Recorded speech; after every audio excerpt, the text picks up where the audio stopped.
Cerita kali ini dilanjutkan dengan diperlihatkannya kain pelon yang mengucapkan terima kasih kepada para Nestar karena telah datang berkumpul hari ini di sini. Kemudian terlihat banyak para Nestar yang telah berkumpul, dan satu di antara mereka ada yang membuka suara. Ia mengatakan jika ia tahu kenapa mereka semua dipanggil. Itu karena ada sebuah guild di bawah naungan Holy Land sedang mengalami kesulitan karena telah dibajak. Dan ternyata diketahui orang itu adalah Nestar Sword Science bernama Donas Taylor. Kemudian terlihat Nestar lain yaitu Merlin juga membuka suara. Ia menanyakan jika apakah Ghostface itu adalah seorang climber kuat dari lantai 50. Dan seorang Nestar lain yaitu Dang Jowun juga membuka suara. Apakah mereka benar-benar telah dikalahkan oleh seorang macam itu? Namun tiba-tiba saja suara seseorang membuat Donas Taylor terkejut, dan ternyata orang itu adalah Carmen. Ia menanyakan kepada semua yang berada di ruangan itu jika apakah mereka sudah selesai bicaranya. Lalu terlihat Donas yang tiba-tiba saja mengeluarkan senjatanya seraya berucap jika apakah ia mau seperti ini, Carmen. Namun mengetahui Carmen dan Donas bertengkar, Chen Pelon justru bertanya apakah Donas bisa menjamin jika salah satu guildnya tidak akan menjadi tempat yang akan mereka serang selanjutnya. Lalu Donas yang mendengar hal itu langsung mengalihkan matanya menatap Kain Pelon. Kain Pelon juga kembali mengatakan jika ia menilai Ghostface itu sebagai tunas yang bisa mengancam mereka. Itulah sebabnya ia meminta agar sebaiknya mereka segera mencabut tunas itu sekarang. Kemudian Donas yang mendengar itu pun menanyakan jika bagaimana caranya mereka dapat melakukannya. Apakah mereka akan turun ke lapangan sendirian untuk menanganinya? Namun Kain Pelon menjawab jika mereka tidak akan melakukan hal itu karena mengingat jarak penalti untuk itu terlalu besar. Dan karena itu tentunya mereka pasti akan menyewa seorang freelancer, dan ia juga sudah memutuskan siapakah yang akan ia kirim. Kemudian sekarang kita diperlihatkan oleh Shan yang terduduk. Ia pun kemudian tersenyum seraya mengatakan kepada dua orang di depannya jika mereka adalah figur hebat di lantai 300, dan tak pernah Shan sangka jika perbedaannya akan sejauh ini. Ia juga mengatakan jika climber kelas raja memanglah berbeda. Kemudian terlihatlah dua climber itu. Salah satu dari mereka mengatakan jika sekarang misi Shan telah gagal. Terlebih dari itu tampaknya informasi juga telah bocor kepada mereka. Climber itu juga mengatakan jika setelah mereka berpisah dengan Shan, keberadaan Ghostface dan kelompoknya telah menjadi misteri. Dan setelah itu terlihat climber satunya yang mengatakan kepada ularnya jika sekarang adalah waktunya untuk makan. Lalu ia memanggil ularnya dan segera ular itu pun melilit Shan, membuat Shan tercekik kesakitan. Lalu setelah itu bergerak untuk memakan Shan. Kemudian kini kita diperlihatkan oleh Haryu yang sedang bermimpi jika ada seseorang yang meminta tolong kepadanya. Orang itu terus meminta tolong hingga akhirnya membuat Haryu pun terbangun. Melihat Haryu yang telah terbangun, Jinsuk pun bertanya jika apakah Haryu telah sadarkan diri. Kemudian Haryu pun menanyakan tentang Shan dan juga Tuan Hendrik, di manakah mereka berada, karena ia tidak melihat keberadaan mereka di sini sekarang. Lalu Jinsuk menjawab jika Shan telah pergi sejak tadi untuk mencari informasi karena ia merasa ada sesuatu pergerakan signifikan yang sedang mengincar mereka, dan setelah itu mereka akan segera memeriksa daerah sekitar mengikuti informasi yang Shan berikan. Kemudian Jinsuk kembali berkata jika sekarang ia telah benar-benar memastikan bahwa Haryu sudah baik-baik saja. Jadi ia mengajak Haryu untuk berangkat sekarang. Namun Haryu malah terlihat bingung dan menanyakan jika kemanakah mereka akan pergi sekarang. Jinsuk yang mendengar itu pun sedikit tersenyum kecil ia menanyakan apakah Haryu telah lupa jika destinasi mereka berikutnya ialah menuju black market. Kemudian setelah itu, kini mereka telah berada di lantai 51 distrik komersial. Lalu terlihat Miho yang menunjuk sebuah makanan seraya bertanya kepada Jinsuk apakah ia boleh mencobanya atau tidak. Jinsuk pun memperbolehkan Miho untuk mencoba makanan itu, mengingat jika sekarang mereka masih punya waktu sebelum black market buka. Mendengar itu, Miho pun terlihat begitu gembira karena tidak sabar untuk segera mencoba makanan itu. Namun di sisi lain, Haryu masih memikirkan tentang mimpi yang tadi datang di tidurnya. Ia masih bertanya-tanya apakah sebenarnya maksud dari mimpi itu. Jinsuk yang melihat Haryu hanya diam pun segera menanyakan apakah ia tidak ingin memakan apapun sekarang. Haryu pun segera meminta maaf dan mengatakan ia hanya sedang berpikir tadi. Kemudian setelah itu terlihat Miho yang berlari ke arah mereka dengan mata yang berbinar-binar, seraya membawa sepanci makanan dan segera mengajak Haryu untuk makan bersama. Haryu yang melihat itu pun menatap Miho dan mengiyakan ajakan Miho untuk makan bersama. Kemudian malam hari pun sudah tiba dan terlihat Jinsuk, Haryu dan Miho yang tengah membicarakan sesuatu. Sebelum masuk ke dalam black market, Jinsuk mengatakan jika karena Haryu aslinya Dokaibi, maka ia akan terlihat terlalu menonjol nantinya. Maka Jinsuk pun menggunakan sihirnya dan membuat Haryu kini telah memakai sebuah pakaian samaran. Setelah itu Jinsuk juga memerintahkan Miho untuk berubah ke dalam wujud berubah. Kemudian kini terlihat Jinsuk, Haryu dan Miho telah berada di pintu masuk black market. Jinsuk pun segera memberi black card-nya kepada petugas dan terlihat sang petugas yang begitu terkejut karena mendapati sebuah black card. Ia berpikir jika black card adalah sebuah kartu yang dapat memperbolehkan penggunanya untuk masuk ke rumah lelang black market secara gratis, dan untuk mendapatkan sesuatu seperti ini seharusnya dengan diberikan sebuah sponsor yang besar. Namun Jinsuk yang melihat sang petugas terdiam pun bertanya jika apakah ada masalah. Lalu sang petugas pun menjawab jika tidak ada sama sekali, dan ia juga mengatakan jika ia akan segera mengantar mereka ke ruang VIP yang terpisah sekarang. Mereka pun diantar oleh petugas itu melewati para tamu lain yang datang. Para tamu pun dibuat terkejut karena mendapati seorang Ghostface di sini sekarang. Dan dia juga terlihat membawa seorang perempuan. Dan ada juga pengunjung yang menanyakan jika apakah Ghostface mengambil kursi VIP karena ia takut identitasnya akan tercemar atau semacamnya. Lalu sampailah mereka ke kursi VIP dan sang petugas pun mengucapkan jika mereka bisa menekan tombol di depannya jika mereka sudah siap untuk menawar barang lelangan. Lalu Jinsuk pun mengerti dan memerintahkan sang petugas untuk pergi dan tak datang jika tidak Jinsuk panggil.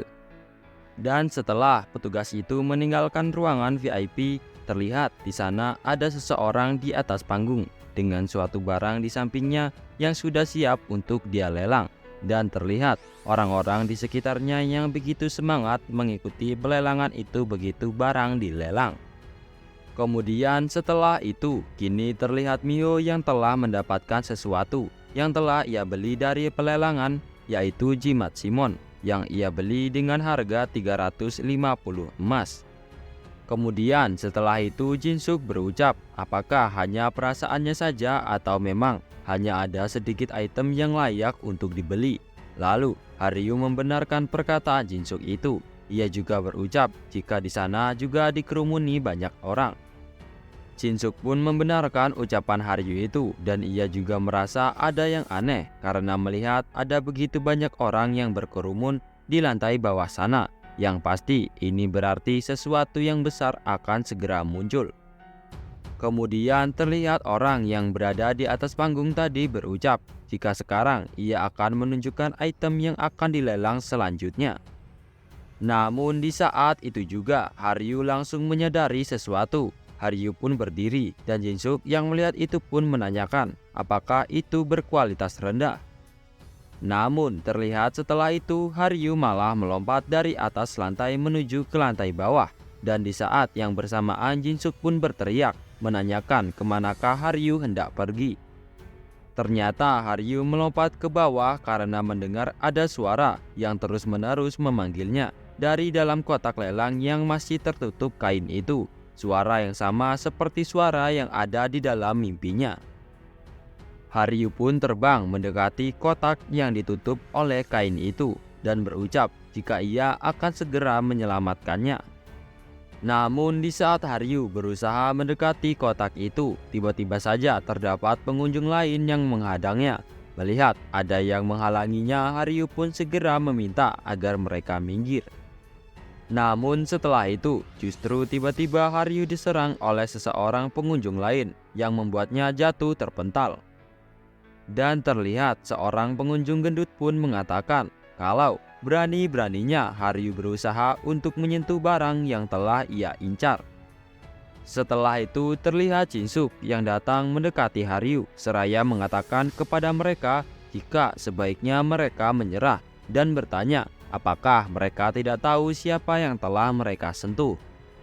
Kedua pengunjung itu pun terlihat sedikit terkejut karena melihat kedatangan seorang Ghostface. Lalu sang pengunjung gendut satunya pun menebak-nebak jika benarkah ini seorang yang disebut Ghostface. Kemudian setelah itu terlihat Jinsuk yang berjongkok dan menanyakan keadaan Haryu sekarang, apakah ia baik-baik saja atau tidak, dan menanyakan ada masalah apa sebenarnya sekarang. Lalu Haryu menjawab jika ia mendengar suara dari dalam kotak lelang yang meminta tolong kepadanya. Kemudian setelah itu orang yang hendak melelang barang itu pun mengatakan jika sepertinya ada sedikit masalah sekarang. Memang terkadang pelelangan menjadi panas ketika barang bagus baru muncul. Dan ia pun mengatakan jika sekarang ia akan melanjutkan kembali prosesi lelangnya dan akan segera mengungkap barang lelangnya. Kemudian ia pun menarik kain yang menutupi barang itu dan sontak Haryu pun terkejut karena barang lelang itu adalah perhiasan bunga bergaya Dokaibi yang sudah punah. Haryu pun merasa marah karena berani-beraninya mereka menggunakan barang tribe Dokaibi untuk dilelang. Melihat Haryu yang marah pun Jinsuk menepuk tangan Haryu seraya berucap jika Haryu bisa percaya dengannya untuk mendapatkan kembali barang itu. Lalu sang pelelang pun kembali mengatakan jika sekarang ia telah memulai lelangnya dan penawaran dimulai dari harga 100 emas. Kemudian terlihat para pengunjung yang mulai menawar barang itu dengan harga yang bervariasi. Harga itu semakin naik hingga seorang pengunjung gendut tadi mengatakan jika ia melelang barang itu dengan seharga 1 juta emas. Kemudian terlihat sang pelelang yang begitu terkejut karena mendengar harga lelang itu begitu fantastis. Ia juga menanyakan kepada para pengunjung lain adakah yang ingin membelinya lagi dengan harga yang lebih tinggi atau tidak. Dan terdengar pengunjung gendut itu mengucapkan jika ia membeli barang itu untuk ditambahkan koleksi karena ia adalah seorang pengoleksi ras, dan ia kembali mengatakan jika sayangnya ia tak bisa mengawetkan jasad seorang Dokaibi dan bertanya-tanya apakah ras Dokaibi senang mendengar ini, ucapnya sembari tertawa. Mendengar itu Haryu tak terima dan segera mengeluarkan senjatanya hendak menyerang pengunjung gendut itu karena ia tak bisa membiarkan barang itu jatuh ke tangan orang yang salah. Namun belum sempat menyerang, Jinsuk lebih dulu menahan Haryu untuk tidak menyerang. Setelah itu terdengar sang pelelang menanyakan lagi apakah ada yang mau membeli barangnya dengan harga lebih mahal lagi atau tidak. Jika tidak, maka barangnya terjual seharga 1 juta. Namun dengan cepat Jinsuk mengatakan jika ia akan membeli barang itu dengan harga 3 juta emas. Mendengar itu, sontak saja para pengunjung pun terkejut bukan main. Begitu pula dengan pria gendut tadi. Jinsuk pun membenarkan ucapannya jika ia memang berani membeli barang itu dengan harga 3 juta. Ia juga mengatakan kepada pria gendut itu jika ia tidak serius ia bisa minggir sekarang Pelelang itu pun segera mengatakan jika barang itu telah terjual seharga 3 juta emas dan mengetuk palu, tanda pelelangan telah selesai. Lalu terdengar salah satu pengunjung yang mengatakan jika ia tak menyangka seorang Ghostface bisa sekaya itu. Namun setelah itu Jin-suk berpikir dengan mencoba mengakhiri penawarannya dengan harga yang tinggi begini, apakah ia tidak akan terlalu menarik banyak perhatian. Dan setelah itu ia berpikir untuk segera pergi meninggalkan tempat ini. Jin-suk pun segera mengatakan kepada sang pelelang jika ia akan mengambil barangnya lalu pergi. Jadi ia meminta agar barang itu cepat disiapkan. Dan kini terlihat barang lelang itu sudah berada di tangan Haryu. Ia pun mengucapkan terima kasih kepada Jin-suk karena ia telah mengeluarkan uang yang banyak hanya untuk membeli barang itu. Jin-suk pun mengatakan jika itu bukanlah uangnya, justru seharusnya Haryu berterima kasih kepada Godlich nantinya. Kemudian terlihat dari hiasan bunga itu keluar sesosok jiwa Dokaibi yang memeluk Haryu dan mengucapkan terima kasih kepadanya. Haryu yang menyadari itu pun menoleh ke arah belakangnya dan berucap jika itu benar, demi kedamaian semua orang ia pasti akan menyelesaikan balas dendamnya. Melihat itu Jin-suk berpikir jika ternyata ini sebabnya Haryu sangat terobsesi pada benda lelangan itu. Karena ada jiwa Dokaibi yang sudah mati menempel pada benda itu. Kemudian setelah itu terlihat seorang tiba-tiba saja datang dan berusaha menyerang Jin-suk juga Haryu. Namun Jin-suk dengan cepat menyadari hal itu dan segera menangkis serangannya menggunakan pedang miliknya. Melihat itu Haryu pun berteriak memanggil Jin-suk dan terlihat Jin-suk yang kini bertanya siapakah mereka.